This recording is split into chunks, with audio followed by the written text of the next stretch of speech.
Միջև առեսուրս կանգնած եմ սահմանում իմ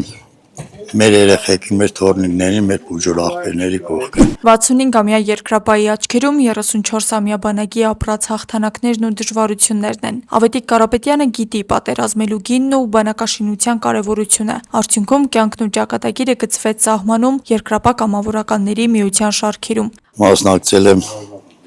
բոլոր պատերազմներին, առաջի օրվա շարժումից 78 նախքան երկրաշարժը առաջ անգամ եղել եմ Երասխավան, դրանից հետո բոլոր տեղերը մինչև 44 օրվա պատերազմը, մինչև առեսուրսը սահմանում մարդական ծառայություն ենք տանում։ Ազատամարտիկին բանակի հետ է կապում պատասխանատվությունն ու սերը հայրենիքի հանդեպ։ Այս մասին էլ փաստում է երկրապահ Կարապետ Կոստանյանը։ 33 տարի ես չգարս տարել եմ։ Հայրենիքը դիք սրբությունը ծավալ տանել։ Մերն ու հայրենիքը նույնն է, տարբերություն չկա։ Ալբերտ Ապիկյանը շուրջ 3 տարի է երկրապահ կամավորների հետ մարտական հերթապահություն է իրականացնում Սյունիքում։ Մեր բանակի նախ առաջերտին պետք են հմուտ խելացի հրամանատարներ, շարքային եւ սպայական կազմ, որովհետեւ գիտակցեն մեր սահմանների անառիկության, այսպես ասած, եւ մեր հայրենիքի հողուճարի կարեւորությունը մեզ համար։ Երիտասարդների կողքին հայրենիքի սահմանները հսկող երկրապահների հորդորը բոլոր ժամանակներում միասնականության մասին է։ Մենք ինչ ենք առաջիներում եմ որսորդական հրացաններով պատերազմ հաղթել։ Նույնը մենք կհաղթենք, եթե միաձայն ենք, միաբռունցք ենք։ Լինել նախ առաջի հերթին խիզախ, չվախենալ մեր հագարագործից, նաև չթերականալ մեր հագարագործին։ Ծառայության պատմություններն այսօր միավորվել էին Ամասիա համայնքում խորհրդանշական միջոցառմամբ, որին ներկա են գտնվել երկրապահ կամավորների միության Շիրակի մարզային խորհուրդը խորհրդի նախագահ Արմեն Խաչատրյանի գլխավորությամբ։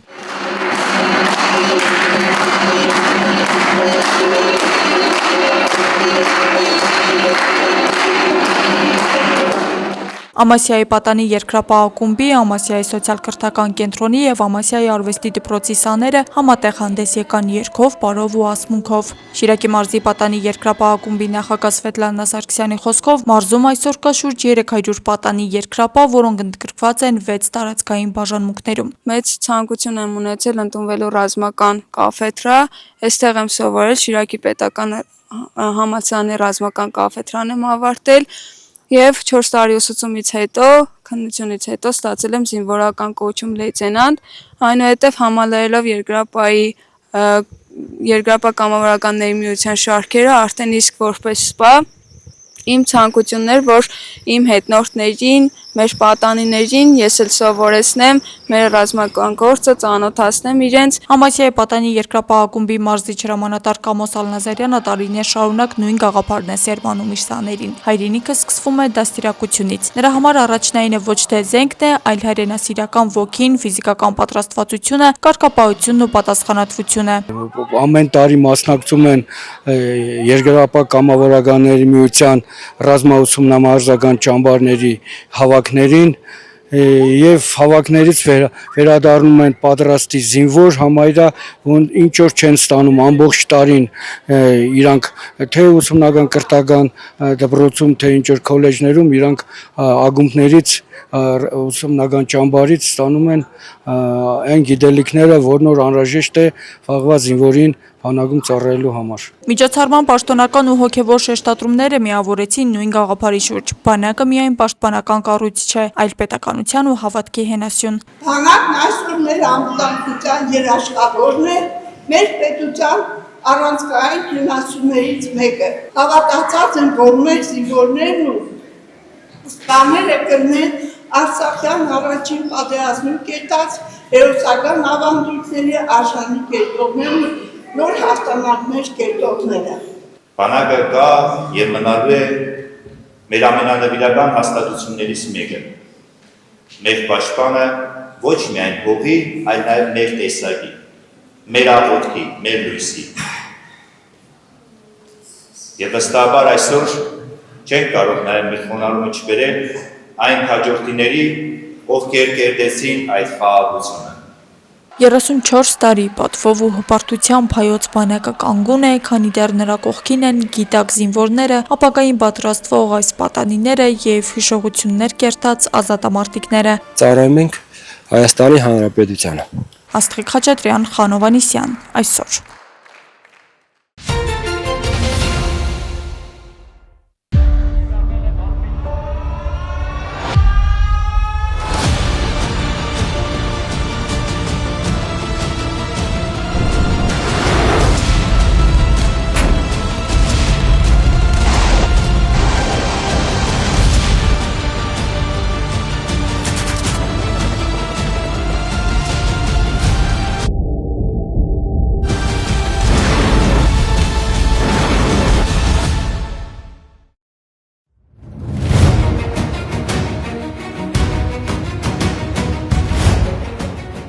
Հունվարի 28-ը հայկական տոնացույցում ամենանվիրական օրերից է, սրանից ուղիղ 34 տարի առաջ ընդունվեց պատմական որոշում, ստեղծվեց Հայաստանի Հանրապետության բանակը։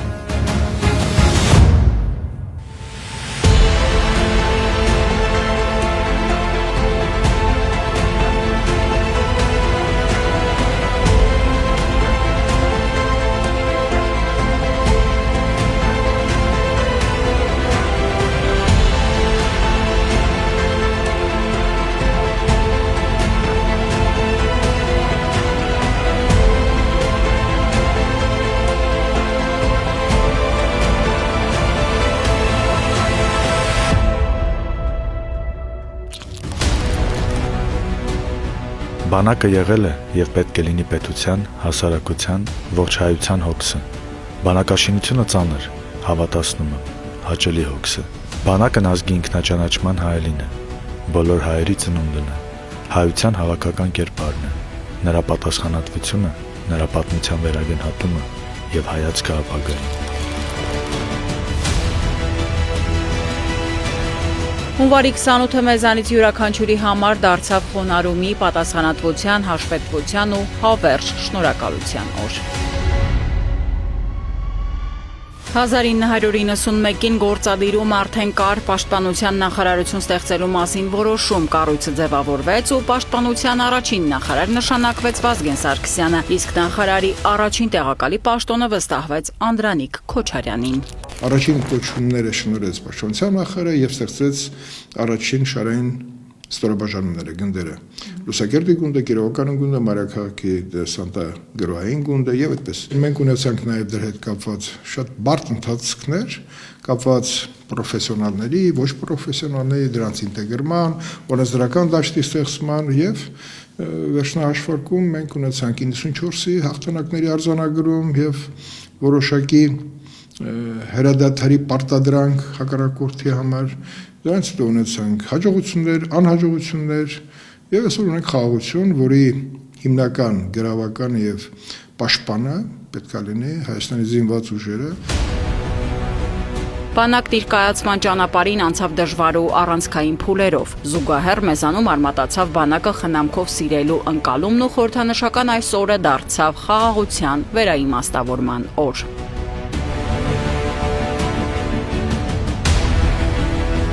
Արդիական նորագույն տեխնոլոգիաներով զարգացած բանակ եւ հայրենասիրական բարձր գիտակցումով զինվոր, այս ամենի համադրմամբ է, որ պետության կողմից ամեն օր բարեփոխվում է մեր բանակն ու արմատավորվում մեկ կարևոր սկզբունք՝ հայրենիքի շահը վեր է անհատի շահից։ Բանակը զինվորականը դա ազնվականությունը պետք է լինի մեր երկրի, մեր ժողովրդի, որտեղ նա իր կյանքով է դնում այդ խնդրի լուծմանը։ Ամենաթանկ բանը։ Քոչարյանը նշում է, որ անցյալի անտարբերությունից պետք է դասեր քաղել, ամեն ինչ պետք է լինի կրթական բարձր հենքի վրա, հովանավորչությունն ու կոռուպցիան բանակում տեղ չպետք է ունենան։ Անվտանգային միջավայր, ժամանակակից սպառազինություն, պրոֆեսիոնալ վարքագիծ, զինվորից մինչև գեներալ ու պայմանագրային։ Թե նախկինում մենք մտածում էինք, որտեղից պետք է գան այն կադրերը, որոնք պետք է բանակաշինությունը դարձնեն իրականություն, այսօր մենք ենք պատրաստում մեր կադրերին եւ այսօր մեր բանակը իր առջեւ դրել է շատ ամբիցիոզ խնդիրներ եւ լուծումը, որոնք են սպառազինություն, կրթություն, առաջընթաց, ավելի բարձր մակարդակի խնդիրների լուծում ռազմական տեսանկյունից, ինժեներական կառույցներ։ Բանակի դիմագիծն ընդգծելու տեսանկյունից падգամավորն անդրադառնում է նոր համազգեստի կարևորությանը։ Պատկերացրեք, այդ գեղեցիկ համազգեստով մեր զինվորականները, մեր սպաները դուրս կգան փողոցում քայլեն, նրանց տեսնել կփոխվի։ Այդ խեղճությունը դուրս կգա։ Մենք մինչև հիմա սովետական միության ժամանակվա պահեստների այդ խակի գույնի այդ համազգեստներն են գրել։ Բայց հիմա ամբողջությամբ փոխվում է, ինքը դառնում է լրիվ նորովի պահանջին, վերաբերվող համազգեստ։ Վերնշվածներից բացի ընդունվել են օրենքներ, որոնք ըստ Քոչարյանի բարձրացրել են բանակի գրավչությունը։ Սոցիալական փաթեթները մեր հարստացած են։ Այսինքն այսօր բանակ ծառայություն անցնողը կան ծրագրեր, որտեղ ինքը նաև միաժամանակ զուգահեռ ունի հնարավորություն ծառայությանը զուգահեռ ունենա կրթություն, կրթության համապատասխան նաև սոցիալական բնակարան, այսինքն կրթությունը ավարտելուց ունենա ունենա նաև բնակարան։ Նախկինում այդպիսի բաներ չկար։ Տեսեք, անդրադառնում է, որ դա ատեստացիա է միշտ եղել, չէ, սա սովորական ատեստացիա չի։ Սա ատեստացիա է գիտելիքների բարձրացման, իսկ դա կապվում է ուղղակի իր աշխատավարձի հետ, աշխատավարձի բարձրացում։ Օրենսդրական գործընթացներում Քոչարյանն առանձնացնում է նաև այն նախաձեռնությունները, որոնք թույլ կտան ժամանակին հայրենիքը լքած զինապարտ քաղաքացիներին վերադառնալ Հայաստան։ Մեր ազգային հարստության ամենակարևոր բաղադրիչն է մարդը։ Եվ մարդը արդեն, որոնք դրսում նաև ստացել են հովսան գիտելիքներ, նրանք պետք է մեր երկրից կտրված չլինեն։ Այդպիսի օրենքների նախագծեր եղան եւ վերջին օրենքի նախագիծը, որ քննարկվեց եւ պաշտպանական գերատեսչությունը կողմ էր, եւ եթե նկատեցիք, ես այնտեղ օրենքի հեղինակին հարց էի տալի, սա կորցրած ռեսուրսի վերադարձի խնդիր է, ինչ է, դա գումարի խնդիր է։ Եվ քննարկման ժամանակ էլ մեր գործընկերներից մեկը ասաց, պետք է գումարը չդրվի հիմքում։ Հիմքում պետք է դնել այդ ռեսուրսը բոլոր ճանապարհներով հայրենիք վերադարձնելու հնարավորությունը։ Այսօր պետությունն աննախադեպ ծախսեր է իրականացնում բանակի հզորացման համար, փաստում է Անդրանիկ Քոչարյանն ու առանձնակի ակնածանքով արժևորում Հայաստանի Հանրապետության բանակի օրը։ Բանակի տոնը ոչ միայն ինձ համար, մեզ բոլորիս համար, մեր ժողովրդի համար պետք է լինի եւ կա հպարտության, երախտագիտության, խոնարհումի, առաջին հերթին հպարտության, որ մենք ունենք, անկախ նրանից մենք այսօր հաղթող ենք թե պարտվող ենք, որովհետեւ բանակի արկայությունը մեզ հնարավորություն է տալի դասեր քաղել եւ մտածել անվտանգ խաղաղ երկիրը պահելու մասին։ Իսկ դա նշանակում է բանակի զարգացում։ Ազգային ժողովի պաշտպանության եւ անվտանգության հարցերի մշտական հանձնաժողովի նախագահը հավելում է, բանակի 34-ամյակը առիթ է արժևորելու մեր ունեցած ձեռքբերումները։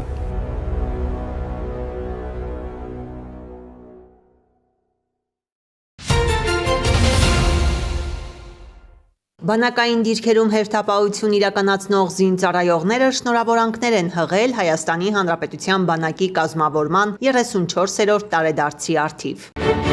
Այսօր մենք նշում ենք Հայաստանի Հանրապետության բանակի տարեդարձը, գիտակցելով, որ նրա ուժն ու շարունակականությունը ծնվում են նաև այստեղ, բանակային դիրքերում։ Բանակը միայն ուժ ու զենք չէ, այլ նաև խաղաղության երաշխիք։ Մեզ վստահված սահմանը լռությամբ եւ հավատով պահելու ու պահպանելու համար։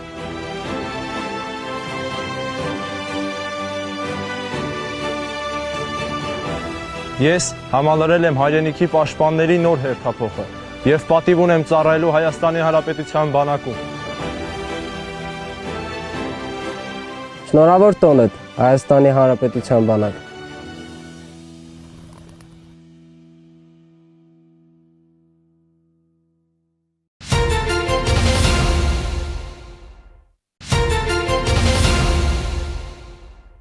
Արտաքինից բարեփոխումներ նշանակելու այս գործընթացը կարող էր շարունակվել դարեր շարունակ չհասնելով վերջնագծին, Հայաստանը ժողովրդավարության վերածելուն, քանի որ կառավարության մակարդակով իրական հակազդեցություն չկար։ Այսպիսով մարդիկ փոխեցին կառավարությունը Հայաստանում, դառնալով փոփոխությունների եւ ժողովրդավարության շարժիչ ուժ։ Այս մասին ասել է Հայաստանի արտգործնախարար Արարատ Միրզոյանը ԵԽԽՎ նստաշրջանի իր ելույթի ընթացքում անդրադառնալով Հայաստանի ժողովրդավարության ուղի բռնելու որոշմանը։ Ըստ Միրզոյանի, խաղաղ ժողովրդավարական հեղափոխությունը շրջադարձային կետ նշանավորեց մեր երկրի ժամանակակից պատմության մեջ։ Հայաստանը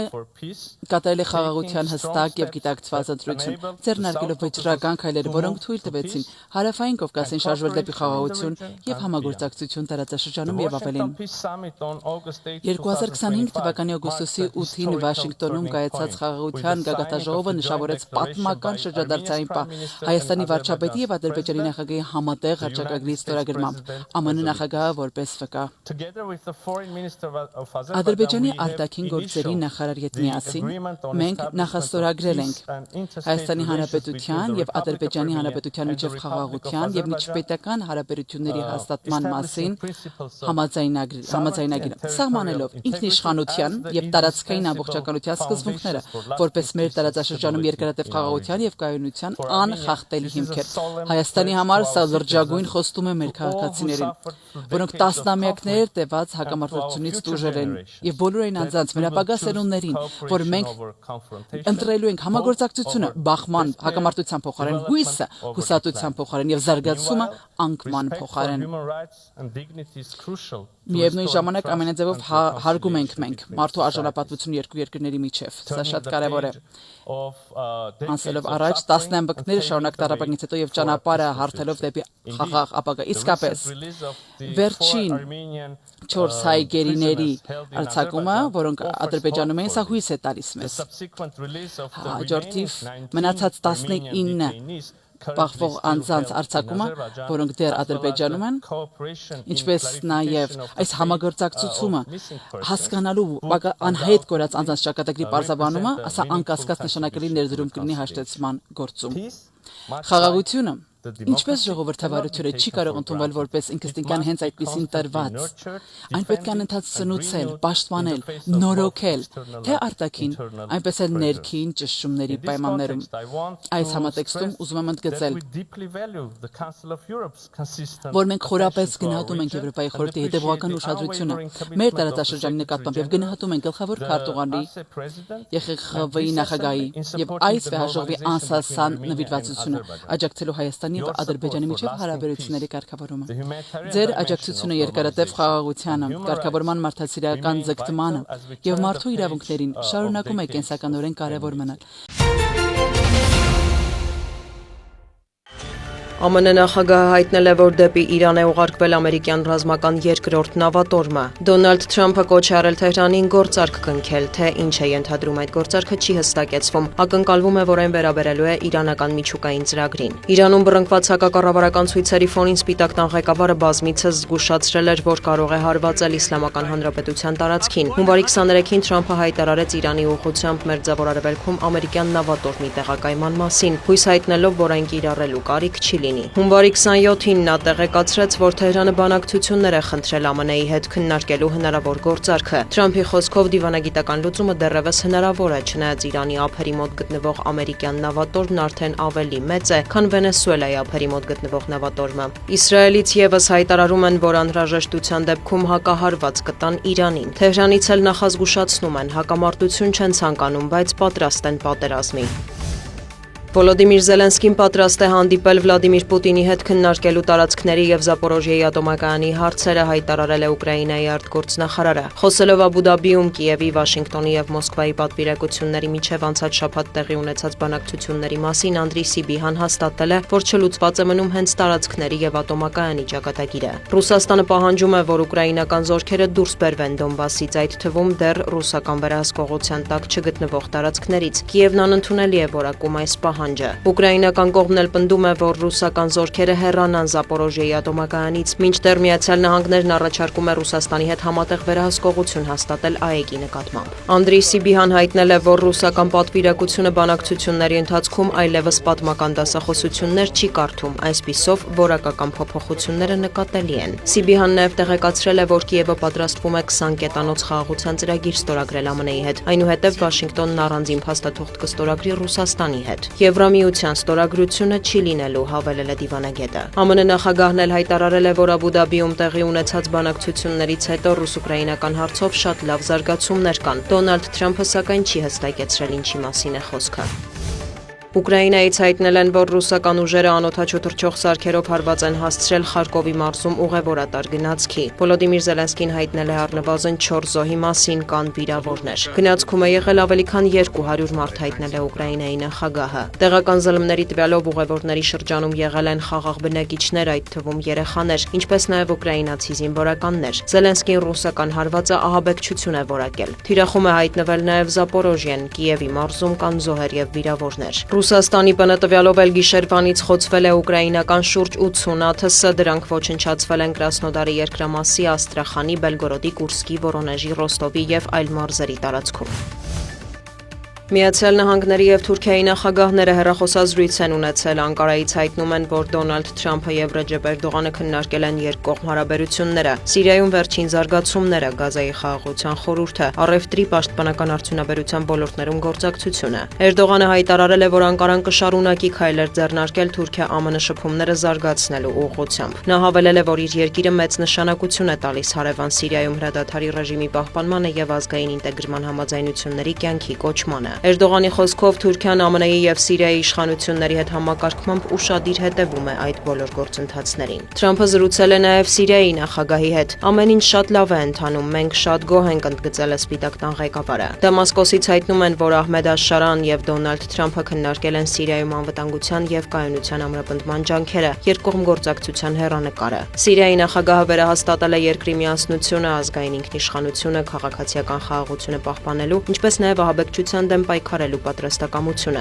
Թրամփն էլ ողջունել է քրդական ուժերի եւ Սիրիայի կառավարության միջև ձեռք բերված հրադադարը։ Նա հավատացրել է, որ Միացյալ Նահանգները կաջակցի Արաբական Հանրապետության վերականգնմանը։ Ակնկալվում է, որ Աշարան այսօր բանակցություններ կվարի նաեւ Ռուսաստանի նախագահի հետ։ Սիցիլիական Նիշեմի քաղաքում արտակարգ տարհանում է հայտարարվել սողանքների սպառնալիքի պատճառով։ Տևական անձրևների հետևանքով մի շարք բնակելի տներ հայտնվել են հսկայական ժայռի եզրին, որոշ շենքեր եւ կառույցներ արդեն փլուզվել են։ Տարածաշրջանային իշխանությունները կրիտիկական են որակել ստեղծված իրավիճակը, հայտարարել հիմնական ճանապարհները փակելու եւ կրթական հաստատությունների գործունեությունը դադարեցնելու մասին։ Մասնագետները փորձում են ինժեներական լուծումներ գտնել, սակայն մտավախություն կա, որ զանգվածային սողանքները դեռևս կշարունակվեն։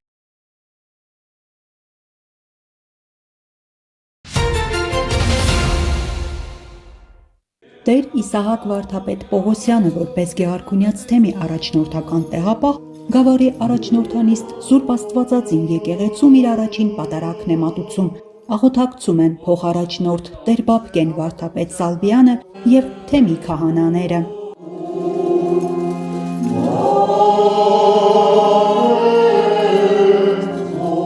Նորանշանակ առաջնորդական տեղապահի գործունեությունը հակիրճ ներկայացնում է փոխարաջնորդ Տեր Բաբկեն Վարդապետ Սալբյանը, բարի գալուստ մաղթելով նրան։ Ժամանակին եղել է Բուլղարիայի հայոց թեմի առաջնորդական տեղապահ, ծառայել է Ուկրաինայի հայոց թեմում, եղել է տարբեր պատասխանատու պաշտոններում եւ վերջում խորվիրապի վանահայրներ եւ այժմ քրեակատարողական հիմնարկների տեսուչն է համատեղության կարգով եւ վեհափառ հայրապետի օրդնության նշանակվածը նայով Գեղարքունյաց թեմի առաջնորդական տեղապահ։ Քարոզի ընթացքում Տեր Իսահակ Վարդապետ Պողոսյանը երախտագիտություն է հայտնում վեհափառ հայրապետին եւ հավատավոր ժողովրդին փոխանցում օրվա ավետարանական պատգամը։ Նորոգվելու, մեկտեղվելու եւ զորանալու առիթներ դեռ շատ կունենանք։ Կարևոր է, որ այս դժվարին ժամանակներում մեր հավատքի առանցքը հանդիսացող սերը չմարի մեզանում, վերածվելով սոսկ գաղափարախոսության։ Պատարագի մասնակիցներին դիմելով ասում է նորանշանակ առաջնորդական տեղապահը։ Արեք հայրական ու եղբայրական զգացումներով մեր աղոթքն ենք բերում առհրավի բյուրավոր մարդկանց բաղարկը, որ մեր կյանքի ամենատարբեր վայրկյաններին հայրենիքում եւ այլուր աջակցել ու զորակցել են մեզ։ Հանձին ներկաների մեր եկեղեցու հարազատ ու հավատարիմ ուխտապահ դասին, որ այնքան սրտապնդորեն հարված եք մեր սրբություն սրբոցին։ Միաժամանակ մեր խոնար զորակցությունն ու աղոթակցությունն ենք բերում թեմից բոլոր առաջնորդներին անխտիր, Բարդրել եպիսկոպոս Բարսելյանին, որ նախընթաց ժամանակահատվածում առաջնորդել է այս վիճակը, մեր զորակցությունը թեմի հոգեշնորհ, պատվարժան, բարեշնոր հոգևոր այրերին ու քահանա այրերին, ձեր կյանքի թերևս շարունակական հոգեխնամ ուղեկիցներին Սուրբ պատարագին ներկա են Գավառ համայնքի ղեկավարի տեղակալները, տարբեր համայնքներից ժամանած ուխտավորներ եւ հյուրեր։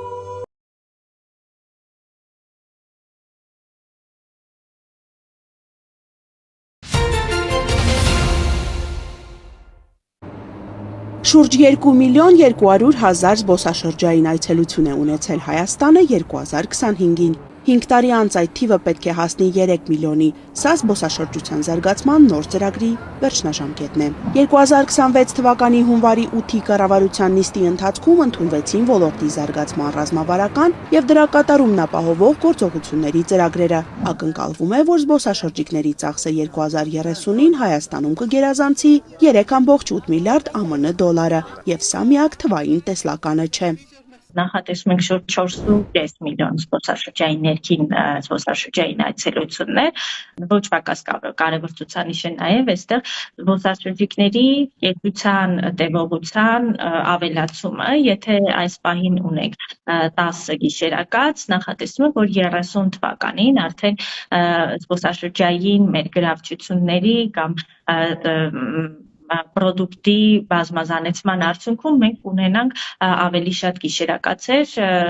նախատեսում ենք, որ առնվազն 12-ի կհասնեն գիշերակացերի քանակը։ Ծրագրի նպատակն է Հայաստանը դարձնել մրցունակ եւ բազմազան զբոսաշրջային ուղղություն ողջ տարվա ընթացքում։ Զարգացնելով էկոտուրիզմը, մշակութային, առողջապահական, գաստրոնոմիական ճյուղերը բարձրացնել Հայաստանի վարկանիշը նաև այս ասպարեզներում։ Առանձնահատուկ ուշադրություն է դարձվելու մարզերի ներուժի բացահայտմանը։ Սյունիքի մարզում ունենք հայտարարված արդեն զբոսաշրջային մի քանի կենտրոններ եւ զբոսաշրջային գյուղեր կան հայտարարված այստեղ։ Ռազմավարական ծրագրով եւս նախատեսված է, որ այս կենտրոններում իրականացվելու են ներդրումներ, ուղղված ենթակառուցվածքների բարելավմանը, ծառայությունների որակի բարձրացմանը։ Ռազմավարական ծրագրի մեջ այս պահին ներառված է Գորիս զբոսաշրջային կենտրոնը եւ նաեւ Տաթևը։ Անգեղակոտ, Շաղատ, Բալակ, Վաղատին բնակավայրերը, Շաքի ջրվեժբնության հուշարձանը, Զորաց քարեր պատմամշակութային, Որոտնավանք վանական համալիրը կլինեն Սիսիանի զբոսաշրջային կենտրոնները։ Առաջիկա 5 տարիներին այստեղ նույնպես նախատեսվում է աշխատանքներ իրականացնել։ Այս պահին չունենք հստակ թվեր, թե որ մարզում քանի զբոսաշրջային այցելություններ են լինում ու նաև ունենք ներքին զբոսաշրջության մասով վիճակագրական հստակ տվյալներ, բայց ռազմավարական ծրագրով եւս նախատեսել ենք, որ թե ներքին զբոսաշրջության վերլուծությունները վիճակագրական տվյալների բարելավում պետք է լինի եւ թե ներգնա զբոսաշրջության։ Այս համատեքստում կարևոր է համայնքների ներգրավումը, փոքր ու միջին բիզնեսին աջակցումը եւ նոր աշխատատեղերի ստեղծումը, որոնք միաժամանակ կնպաստեն մարզերի սոցիալ-տնտեսական զարգացմանը։ Կառավարություն ներկայացրել ենք մի նախագիծ եւս զբոսաշրջային ծառայություն մատուցող անձանց էլեկտրոնային գրանցամատյանի վարման նախագիծը, որով բոլոր հյուրանոցային ծառայություն մատուցող անձինք, զբոսաշրջային գործունեության սուբյեկտները, օպերատորներ, գործակալներ, զբոսավարներ, ուղեկցորդներ, բոլորը պետք է իրենց գործունեության մասին ծանոթեն այս հարթակում, նախ իրենց մասին ամբողջական ինֆորմացիան կունենանք, հետո արդեն իրենց այդ աշխատանքի արդյունքում նաեւ կունենանք այցելությունների պատկերը։ Այս պահին էկոնոմիկայի նախարարությունը նաև ծրագիր է մշակում, որով հնարավոր կլինի աջակցել հյուրանոցային եւ զբոսավարային ծառայություններ մատուցող անձանց, նպաստելով ոլորտի մասնագիտական կարողությունների զարգացմանը, սպասարկման որակի բարձրացմանն ու զբոսաշրջային ծառայությունների բազմազանեցմանը։ Անի Գրիգորյան, Սյունիք, լուրեր։